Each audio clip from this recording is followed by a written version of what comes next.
So this is Monday evening, the 13th of November. And there's a number of things that I want to address tonight. And this could be a soup to nuts agenda. We may just all chew on the main course. I don't know. But a number of things have come in light of the warfare that began to increase through the weekend from the satanic powers. And I was just reviewing a vision back from March 1st, and I just remember addressing a whole group of people, and I just said, right now, in the earth, the timeline that we're in is Satan's last play. And I said, we're at the point that this is it for him. And it really is the time for things to come to a culmination. So I'll start off first by just addressing a couple of basic things that we all know. And sometimes it's always good to just rehearse them before the Lord. But you know what it's like when you take your car into the dealership and you say, okay, well, I need just a minor tune-up, and the guy looks at it, he opens up the hood and says, well, you really need a major tune-up here. And you say, really? And in many ways, we're moving so rapidly that it doesn't even seem like we're moving in some ways. Almost like the Twilight Zone, where you seem to be in suspended animation, which kind of reminds me of a vision that came about a year ago. And so hold that thought. I'll come back to it as far as how rapidly we're moving. But the vision was interesting because I was at a church in Southgate, one that we knew of years ago. And most of the people that were there I didn't recognize, and most of them were older. And most of them seemed to carry the weights and baggage of the conditionings of the path that they had walked, which is so much the case for, Christians that have walked, in this path of contending before God. But what was very interesting, as I entered the sanctuary, everything began to slow down and began to move in slow motion. And I looked around me, and everything was in slow motion. And it was so unique, and I didn't know what to think about it. I myself wasn't necessarily affected by it, but everything was just unusual. I hadn't, really recognized anything quite like it. And I looked to the Lord about it, and the only word I got was that it was the time for the breakthrough of resurrection life. And in some way, this scene represented a breaking through or transitioning into resurrection life. And I haven't really gone back to look at it, but it's hard, I say that because we're moving so quickly that it can feel like you're moving in slow motion, like maybe things really aren't changing, or your mind is just struggling to stay up with the rapidity of what's happening, that it can't even grasp it. If you kind of visualize with me, movement going so quickly that the mind is not able to calibrate that movement, and so it just kind of captures one moment in time, or maybe it just, stops functioning. I don't know. But it's hard to grasp the movement of time when it's going so quickly. And we're in a very quick moving pace of time right now. And, and I don't know if we understand that. To me, I was asking the Lord, okay, what do you want to talk about tonight?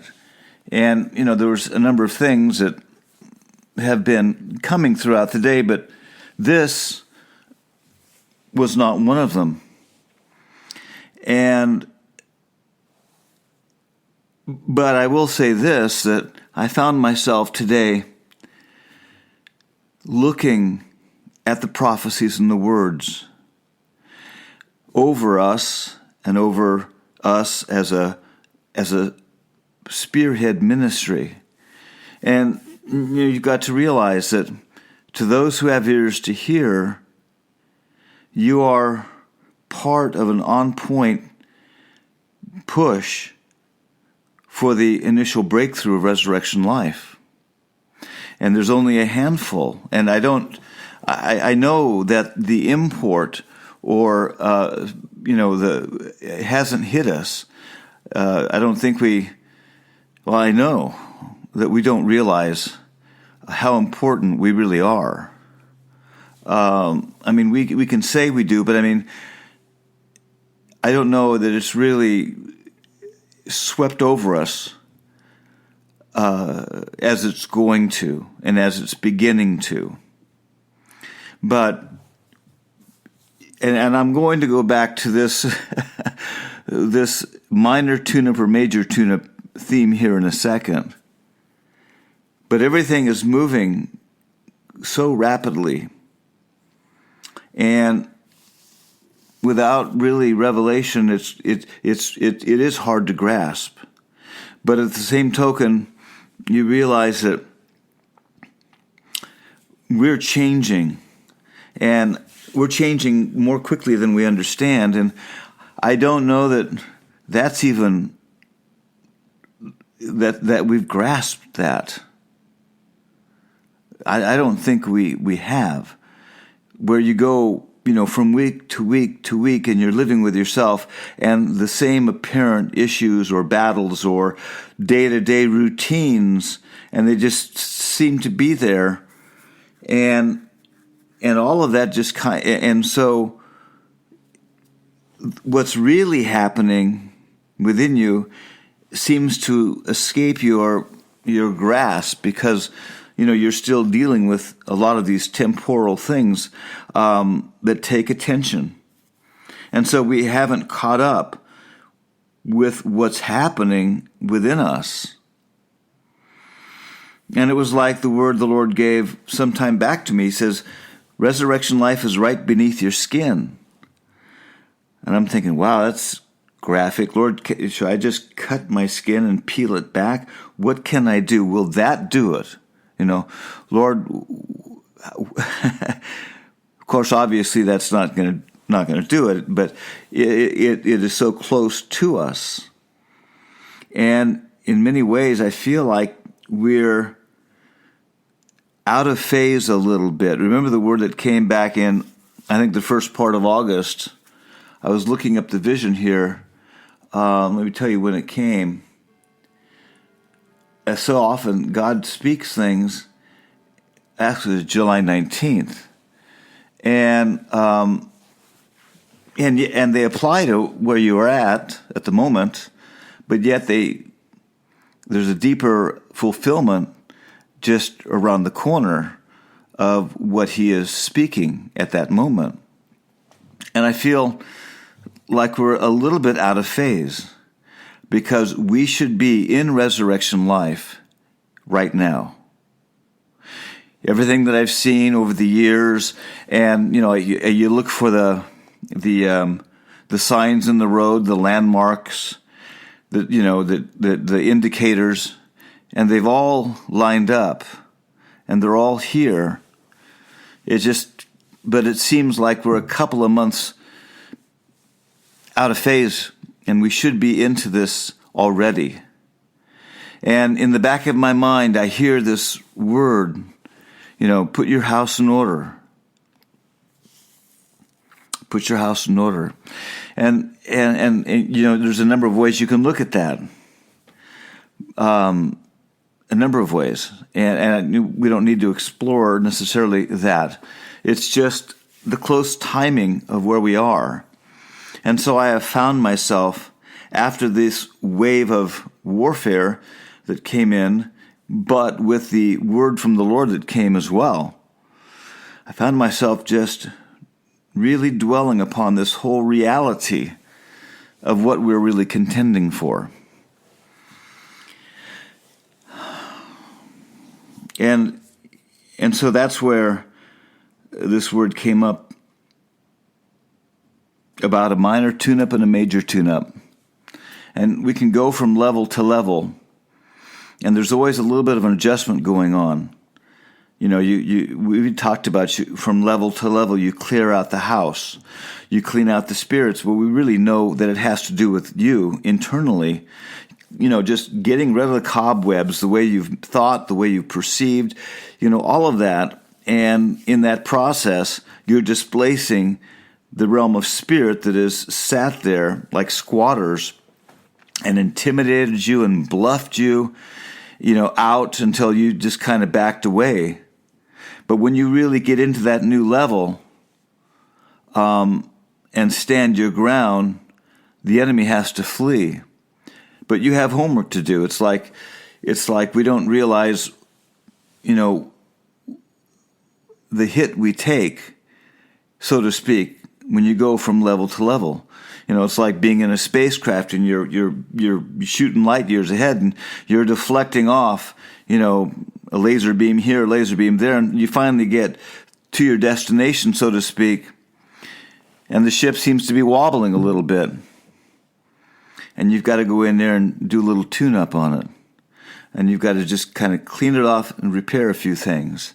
And that's what it feels like as we are moving rapidly from level to level. I don't know if we're staying up with the maintenance schedule real well. And so if you don't stay on top of those minor tune-ups, all of a sudden you find you're going to need a major tune-up. And when that hits, you don't have a choice. You've got to do some homework and clean up your house. And, everything that we're doing, as we've talked about before, is predicated upon our ability to see. It always has been. And there's so many scriptures we've talked about. And, as far as the promises and the realities and all of that. And as we were driving back this evening, I was telling Ann, I said, I sense this whole realm of anointing and provision and blessing right hovering over us. And, you'll remember in some of the ministry of the churches years ago, you'd go to minister to people, and, on occasion, you'd see like a cloud over their head.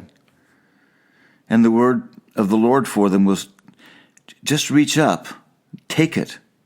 But they didn't know it was there. So they were just kind of going through it, and I need some help here, a little ministry and whatever. And the word would say, well, it's just hovering right here above you. Just reach in and grab it. And I began to think about that this evening because there's been so many words about resurrection life that have come in the last 2 or 3 years. And it's hovering right here. And the promise has been for a long time, in the zing of a moment will be changed. And that's the word the Lord used, in the zing of a moment. And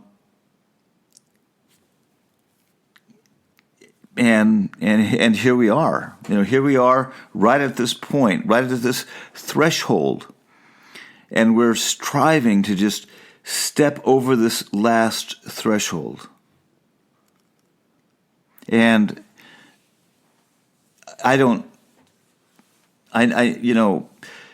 the responsibility that we have before the Lord is kind of twofold. One, there's a calling that he puts upon the sons that he brings to birth and brings forward. And so there's a calling upon them, a mantle. And oftentimes the sons aren't really aware of that. And then there's the other aspect where God quickens to you your calling and what he's raised you up to do. And with that comes the responsibility to do that, to be that, to fulfill your calling. And that is something that is just hovering right now. I was looking to the Lord about visions that have come over the years and the appearing of the cloud of witnesses that have come at different times. And it's always had one thing that's just kind of come through. You know, whether it was addressed to me and or to the sons as an aggregate whole that God is raising up. It is, we're waiting for you. We cannot do it. The mantle is upon you to do this. You need to wake up. You need to grasp why you've been sent and what you're really here to do. And you need to run with everything within you and possess it. Because there's a log jam right now. There's a log jam. The snows have melted, and the fallen trees have gone down the river, but there's this huge log jam. The beavers are out there, damming up the waterways. And you got this log jam. You have a host of cloud of witnesses and others that we don't even know whom they are, waiting for the sons that dwell here on the physical plane to create the breakthrough. And then you're going to have to move really quick because the camp of the army of the Lord is big, and there is going to be one mad rush to the wall. It may not be on this plane, because God has said that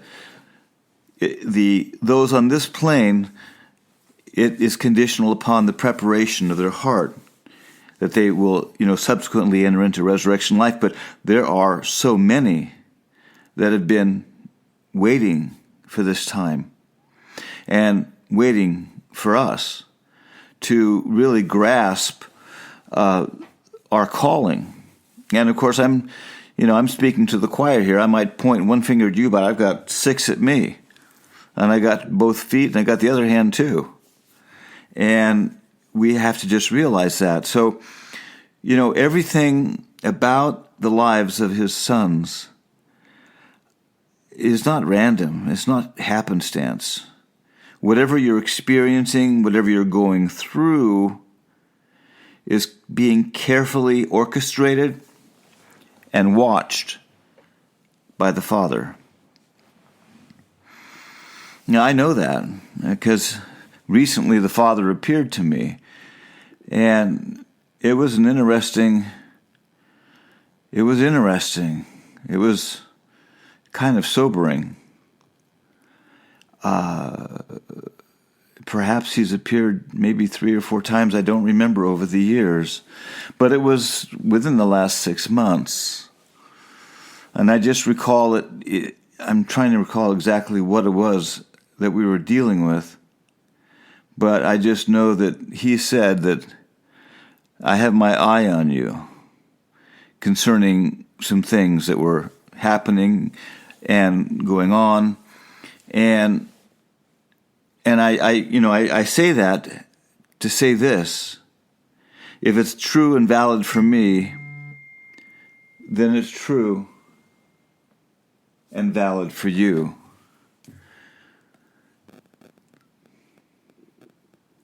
And so,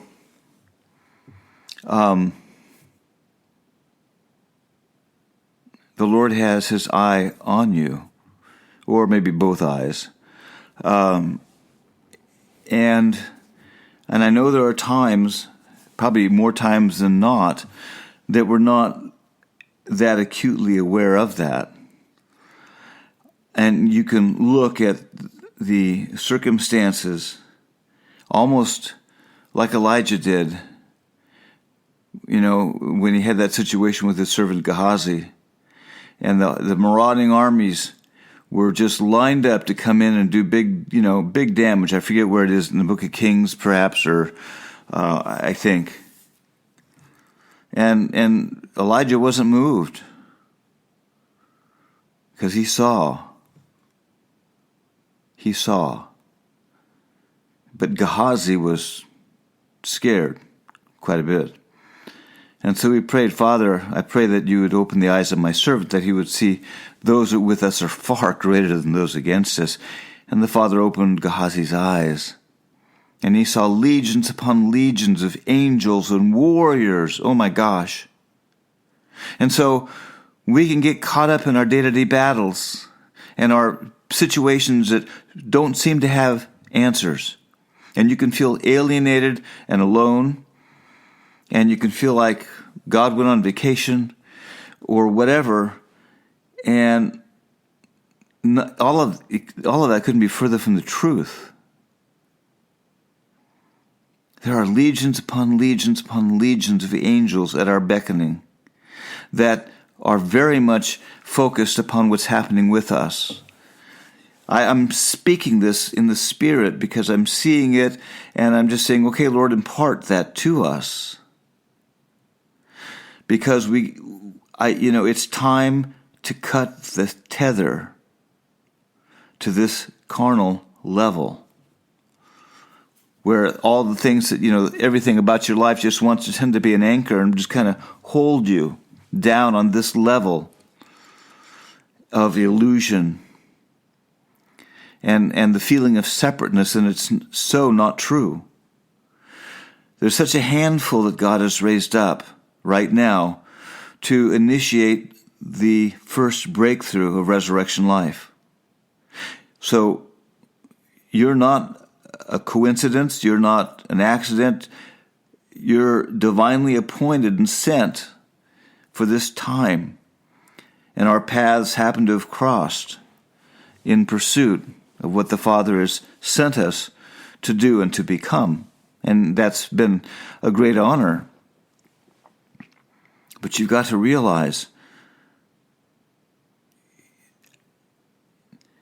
how great a company, like Hebrews says, how great a company encompasses us, and how special each one of his sons and daughters are. There's not one thing concerning the sons and daughters that he is not acutely aware of and instrumentally involved with in orchestrating your maturing. That was a mouthful of words, wasn't it? And that's why we have to be so diligent to guard what we have. The book of Revelation says, guard what you have, lest it be taken from you, and so on and so forth. And you could, if you've read that before, you could look at it in the context of not sharing your pearls before swine. So you're not going to go out there on the street corner and just speak the word and share the word and all that, and you're just sharing your pearls before swine, and before you know it, you've lost what you had. Now, I think that Scripture is talking about, guard what you have.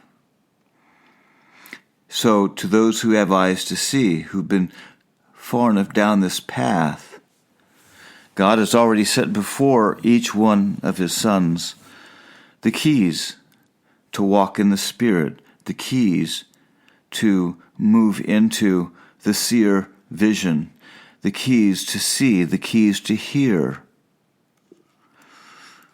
and the deep understanding that the anointing upon the eyes is crucial. And so Let's go back to the TuneUp for a minute. As we go from level to level, there's always a little bit of an adjustment we have to make. Because when you get to that level, you might have a couple flat tires, you might have some dings in the door, some things you might have suffered in the conflict to get to that level. You need to go and just kind of take care of a few things. But there are times when you hit a level and you get through it, but the car needs a major overhaul. And so our walk with God is a state of being diligent to clean house, to clean ourselves off, and to stay clean, to deal with those given to us as a charge, whether you're a prophet or a priest or a shepherd or a mother or whatever. We have one person that we answer to that we've been given. If you've been given this or given this, I don't want to be specific, then you answer to the Lord for what you've been given. And we have to be very careful and diligent to be faithful stewards over what He has given us, because it's only to Him that we answer. And we cannot take lightly what it means to see. Because, like we said before, as much as we see, there's far greater portion of that pie that we don't see. You might see an eighth of a slice and think, oh, wow, this is great, I see. But there's 7/8 of the pie you don't see. And that's why we have to guard our atmosphere, and we have to continue to, clean house. I mean, Ann and I lately have been doing some things at the house, and I know it's just an extension of something that we're doing on another level to take control and to just clean off and clear off so that we might have more of an atmosphere to be in His presence. Because your atmosphere is crucial to living in His presence, whether it's a physical thing or whether it's your relationships or if you're a mother, your children. All of that is crucial and will determine your ability to move, because no one can move in God for you but you. And you can move only as quickly as you are able to see.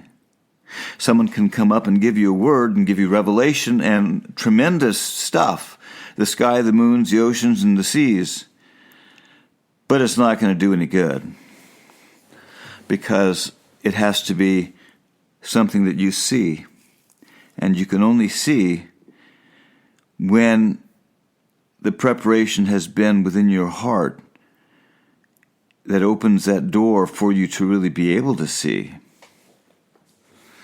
So we can't take lightly what is required right now in our functioning before the Lord, because we have to see and have to see even more clearly. And I know that the breakthrough is here. I mean, it is so here. There's nothing else that needs to be in our present focus except we've got to get this breakthrough. We have to get this breakthrough. And God has chosen each of us to walk on point and to, you might say, lead the charge, but to bring it into being, to open the door that others can follow. But we have to see it. We have to see it, and I know that when we see it, we're changed. And I've looked at different ones over the years, and they see, or they seem to have seen a lot, but in the final analysis, I realized that they never really saw much, because they really never changed. And, they thought they did, but they never did. And anyway, that just seems to be the coin of the realm here, is our sight. So I believe we've probably talked about what I wanted to address this evening. I'm not entirely sure. There were just a number of things that we were sensing and feeling tonight and travailing in our spirit. And it's just this word kind of in the subtle background, and you couldn't even hear it unless you quieted yourself. But it came through, and it was, set your house in order. And I believe that's a word for all of the sons, and it can apply to many different levels. But we're ready for that zing in a moment. We're ready for whatever needs to happen, because the breakthrough is already here. And we used to talk, Ann and I used to talk about, do we have to go through another Christmas? Do we have to go through another, holidays and all of the satanic rituals and all of the stuff that goes on in the holidays? And another year would come, another year would pass. But this year, I don't think we have to. I think it's the Father's good pleasure to give us the kingdom. And I know the Father is watching. Right now, He's watching. And you would say, well, of course, the Father's watching, and the Father's omnipresent, and He's in us, so, well, yeah, that makes sense. But I'm not taught, and we can deductively reason that way. But I'm just saying, I know the Father's watching. He's watching us very closely. And He's come a couple times in the last 10 years that was specifically geared for one thing, to see if I was ready. So I know that He has been watching His sons very closely. And I know that we're ready now. I don't have a question. Are we ready? Are we not ready? We are ready. Because I believe readiness is a state of heart. It's not necessarily that you can measure how much your carnal mind has been transformed, so that therefore it's transformed enough that it's out of the way, and therefore you can make that hyperleap. I think the carnal mind it's going to go to the wayside as far as all of its complexities as the mind of Christ that we have already been walking in is, fully manifested. But I think we're right here. And I know the time is right now. So I loose this week. I declare that everyone and all of you are in our hearts and in our awareness. And we take this, that there's one thing that we're doing. We've been raised up to see a breakthrough, to bring a breakthrough of the kingdom. And I know it sounds like it's huge. And of course it is huge. But God is requiring that we don't leave anything on the shelf any longer. We've got to take it off the shelf, and we have to address it. And we have to just live it, visualize it, embrace it, pull it down. Resurrection life it's hovering above us, and it's down underneath our skin. But no one else is going to do this but us.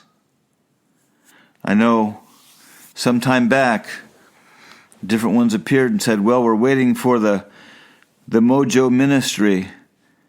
And I know the Mojo ministry are the sons. Collectively and, as well individually, because it was something that came, but everything is waiting for the sons to do this breakthrough. And I know that our minds in the state that they're in have a hard time with really coming to grips with the fact that such a great calling could rest upon you. but it does. And the thing that happens as we're moving so much more rapidly, our bodies are changing, our sensitivities are changing, our hearing is changing, our sight is changing.